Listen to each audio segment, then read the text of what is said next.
Operation లేకుండా మోకాళ్ళు మరియు నడుము నొప్పులకు అత్యాధునిక చికిత్స డాక్టర్ భావన హర్వాణి గారి ఆధ్వర్యంలో ఆర్ఎఫ్ఏ మరియు ప్లాస్మా పద్ధతిలో చిన్న ఇంజెక్షన్ తో పరిష్కారం. Hospitals road number 12 Banjara hills. మాజీ సర్పంచ్ల పెండింగ్ బిల్లులను ప్రభుత్వం వెంటనే చెల్లించాలనే డిమాండ్తో జూన్ 1న ముఖ్యమంత్రి రేవంత్ రెడ్డి క్యాంపు కార్యాలయాన్ని ముట్టడించనున్నట్లు మాజీ సర్పంచ్ల సంఘం జాయింట్ యాక్షన్ కమిటీ వ్యవస్థాపక అధ్యక్షుడు సుర్వి యాదయ్య గౌడ్ తెలిపారు. మాజీ సర్పంచ్ల పెండింగ్ బిల్లులు చెల్లించాలని గవర్నర్కు అనేకసార్లు మంత్రులు అధికారులకు వినతి పత్రాలు అందజేసినా ప్రయోజనం లేకుండా పోయిందని ఆవేదన వ్యక్తం చేస్తారు. ప్రజావాణిలో 11 సార్లు వినతి పత్రాలు అందజేసినా సమస్య పరిష్కారం కానందున సీఎం క్యాంప్ ఆఫీస్ ముట్టడికి పిలుపునిచ్చినట్టు తెలిపారు. బిల్లులు రావాల్సిన వారు హాజరై కార్యక్రమాన్ని విజయవంతం చేయాలని కోరారు. 11 సార్లు ఇచ్చేసి ఇక్కడ ఉన్న అధికారులకు వినతి పత్రాలు అందజేయడం జరిగింది.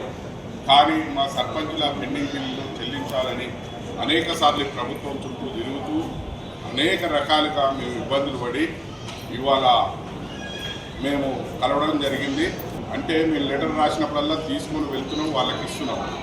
ఏవైనా వినతి పత్రాలు ఇచ్చిపోయి ఉన్నది కానీ మా సమస్య పరిష్కారం ఎక్కడిది అక్కడనే ఉన్నది.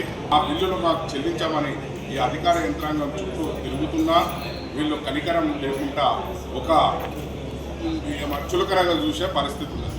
కాబట్టి గౌరవ ముఖ్యమంత్రి గారు తక్షణమే మా మాజీ సర్పంచ్ల పెండింగ్ బిల్లు చెల్లించి సర్పంచ్ కుటుంబాలకు న్యాయం చేయాలని కోరుతున్నాం.